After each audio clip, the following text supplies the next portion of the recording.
It is my favorite time of the show. This, my friends, is 4 Points. It's where four meteorologists, we come together to talk about the buzziest topic in the world of weather. And today we are looking forward to fall. So let's introduce the four players on the panel.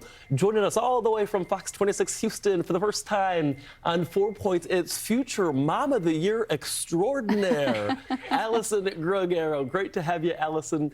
We also have intramural soccer queen of NYC, Miss Haley Meyer. And of course, Fox Weather's very own Elsa. Bane Frony in the house. Ladies and gentlemen, I love it.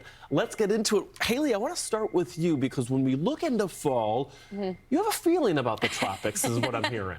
My spidey senses have been telling me all year that this hurricane season may be lackluster. Now, granted, when you look at all of the preliminary season forecasts, they were calling for above average, but we've seen these lulls be a little more extended. And so right now we had Erin, that was really the big show-off storm of the year, and we're in a very unfavorable pocket right now due to the MJO, which is just rising air and sinking air in phases that circumnavigates the globe. And while, yes, we are in the suppression phase, the signs are we could get more enhanced as we head into mid to late September. But this is peak hurricane season. As we head deeper into fall, we've got more frontal boundaries that come off. So that is just something of note, that things get more hostile, especially in the upper level wind pattern going into late fall. So hopefully, fingers crossed, we'll stay in the calmer type of Atlantic tropics. 2022 is actually a very calm year. From the first named storm to their hurricane was 89 days. So we also had Ian, so all it takes is that one. We'll be watching it, but I'm hoping that we stay in the quieter side. Allison, I'm not sure if you agree with me here, that I just got a feeling in my stomach. The second hurricane season started. It could be wishful thinking. Yeah, Allison, what say you? Okay, well, I get where you're coming from, Haley, but as soon as you mentioned Ian, I was working in Florida, in Orlando, for that storm, and then just 6 weeks later, we had Hurricane Nicole, so there was just a ton of fatigue. But I want to start with the water temperatures. It scares me when I look at how piping hot the Gulf is, and we haven't had anything kind of roll through to get some of the colder waters down below to mix into the surface. But let's start with some September hurricanes. Let's just go back to last year. We have Hurricane Helene, which was a tropical storm. 2 days later, a Category 4 hurricane. We saw rapid intensification in those warm waters in the Gulf. So that's where I just get a little bit nervous because, like I had mentioned with Ian, it was a similar story. We saw things progress super quickly. And with Ian, yes, it was very strong at landfall in southwest Florida. But the deal is it was still a Category 1 storm by the time it made its way to Orlando when I was working there. So very, very impactful. Late October storms. I mean, let's go back to Hurricane Sandy. I think anybody up in the northeastern region of the U.S. knows exactly what we're talking about. And that was late. And then I had mentioned Nicole, which was November. It actually hit on my birthday. And usually we're not talking about hurricanes moving in early November, but just the fact that, yes, things have been quiet all season. I just don't want people to let their guard down yet. That's kind of what scares me here. Yeah, I mean, I get where you're coming from. I really think I'm just wishful forecasting here. I'm hoping that we don't see anything. But I mean, the Gulf of America, the water temps are so warm. It is scary when you have those homegrown storms that find their way in. They can develop so fast. Rapid intensification is the name of the game there. Yeah, it is. You know, I do agree. It's going to be kind of a coin flip here because, yeah, I see what you're saying, Haley, but, you know, I also see what Allison is saying, too, with, you know, if history is kind of a footprint for us to guide us, boy, it could still be a really active second half to the year. So we will continue to watch. Bane, I know that, you know, we called you our Elsa, and this is because we know you are a fan of fall. Fall is my favorite. Call me fall Frony. I don't care.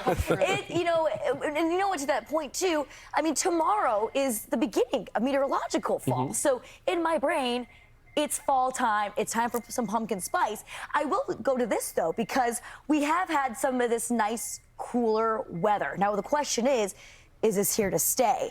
I don't think as cool of weather is here to stay, but I think that we are on track to hit maybe cooler temperatures sooner this year. I mean, taking a look at this graphic here, that next surge of cold air, it is coming from way, way up north. And we also had cooler temperatures last week, and we're heading into this week on the same level, seeing temperatures 15, 20, almost 30 degrees below what we normally see for this time of year. So I think this could be an indication that fall, it's right around the corner. It's going to be happening a little bit sooner than we think. I will say, though, Michael, I know you're shaking your head at me right now, but I will say I think summer's not over quite yet, but I think we're going to see fall sooner rather than later. I kind of think this might be a fake fall, to be honest with you. I think Michael. I know.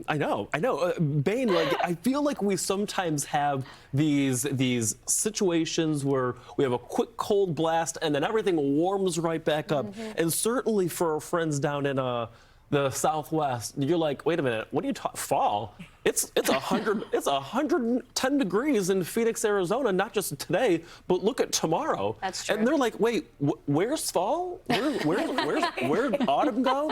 You can tell we're based out of Manhattan. This is true. This is true. Yeah, temperatures on the West Coast, though, Bane, I'm looking at it, and we're talking 15 or 20 degrees above the average. And then I will give you this, and I will concede this, that in the short term, that our forecast is calling for a cooler trend in the Northeast, but I don't want to, leave out our friends in Florida and then Seattle up toward the Northwest. And then you look at it over the course of the entire month, and all I'm seeing here is orange for our climatological predictions for the month of September.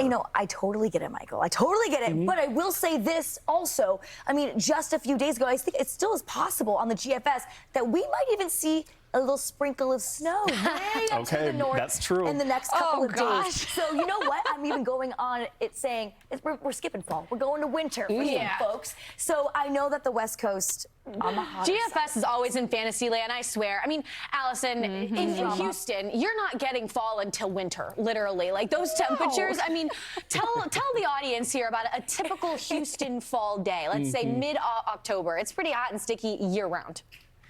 Yeah, that's the thing. It's not until like Halloween that maybe things will calm down. But I think that's why they have hot and cold pumpkin spice lattes. So it really just depends on where you are. They did it for Houston. Exactly. You can Houston in mind. You can celebrate fall wherever you are. I don't care. When it's too early for pumpkin spice, though? Have any of you guys gotten a pumpkin spice latte? I've had 4. Had 4? I had one yesterday. Allison raising her hand. I can't do pumpkin spice. I tried one once before, and it just didn't settle with me very well. That's for Michael sure. almost threw up on TV trying pumpkin spice latte. We won't try it again. Allison, it wasn't pretty. It wasn't pretty. But Allison, thank you so much for hanging out with us on 4 Points and giving your perspective. We love it, and of course, we got to say you're a mother to be. Please, we are so happy for you, your growing family, and just hoping for everything the best for you and your family. Thank you. You guys are the best. Love chatting with you, and we'll see you again next week. Absolutely, and happy first day of meteorological fall tomorrow. Yes.